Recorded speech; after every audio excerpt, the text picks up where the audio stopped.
আসসালামু আলাইকুম, welcome back to my channel. ডিম কষা যদিও এটা একটা কমন রান্না, তবে কিভাবে রান্না করলে একদম পারফেক্ট ও সেরা স্বাদের ডিম কষা তৈরি হবে আর এক নিমিষেই প্লেটের ভাত শেষ হয়ে যাবে এই ডিম কষা দিয়ে। চলুন তাহলে বেশি কথা না বাড়িয়ে আজকে রেসিপিটা শুরু করা যাক। তো ডিম কষা বানাবার জন্য এখানে আমি সেদ্ধ ডিম নিয়েছি আর ডিমগুলোর খোসা ছাড়িয়ে পরিষ্কার করে ধুয়ে নিয়েছি। তো এখানে আমি 4টে ডিম নিয়েছি আর আপনারা চাইলে কিন্তু ডিমের পরিমাণটা একটু বাড়িয়ে নিতে পারেন। এবার প্রতিটা ডিমের গায়ে এভাবে ছুরি দিয়ে হালকা করে একটু কেটে নেব, যাতে করে মশলা আর লবণটা ডিমের মধ্যে ভালোভাবে ঢুকে যায়। তবে আরও একটা কারণে ডিমের মধ্যে কাট লাগিয়ে নেওয়া কিন্তু খুবই দরকার, কারণ যখন আমরা ডিম ভাজি অনেক সময় দেখা যায় ডিম কিন্তু ফাটে। যদি এইভাবে একটু কাট লাগিয়ে নেওয়া যায় তাহলে কিন্তু ডিমটা আর ফাটে না।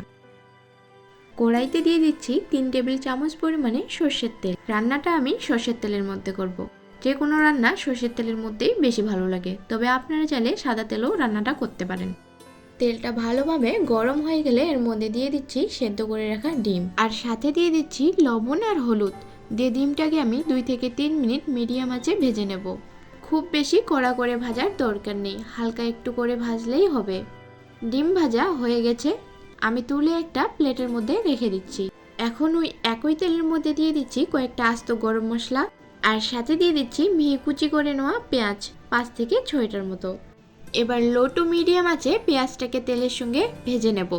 এই কাজটা কিন্তু খুবই সময় ধরে করতে হবে, তাড়াহুড়ো করলে কিন্তু পেঁয়াজটা পুড়ে যাবে।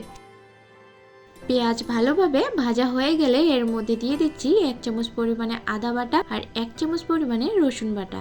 আদা রসুন বাটা দিয়ে আবারও কিছুক্ষণ ভেজে নিচ্ছি, যাতে করে আদা রসুনের কাঁচা গন্ধটা চলে যায়।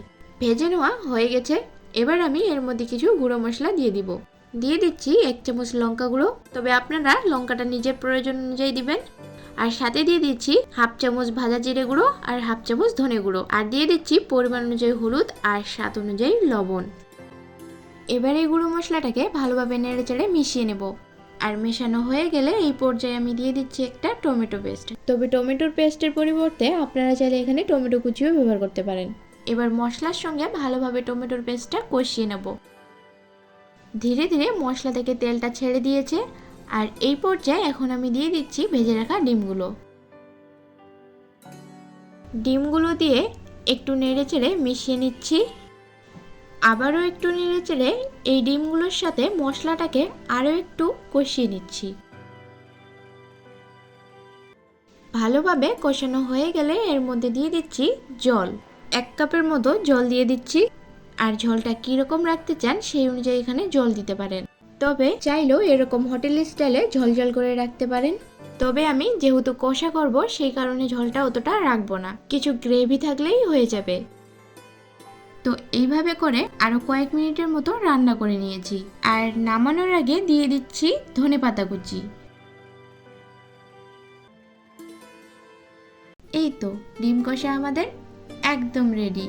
যারা ঝাল বা ডিম এই দুটো জিনিসই খেতে পছন্দ করেন তাহলে বানিয়ে ফেলুন এই রেসিপিটা, আশা করি আপনাদের ভালো লাগবে। আর আমার ভিডিও যদি আপনি প্রথমবারের মতো দেখেন তাহলে অবশ্যই ভিডিওটাতে একটা লাইক দিয়ে চ্যানেলটিকে সাবস্ক্রাইব করে বেল আইকনটি অন করে দেবেন।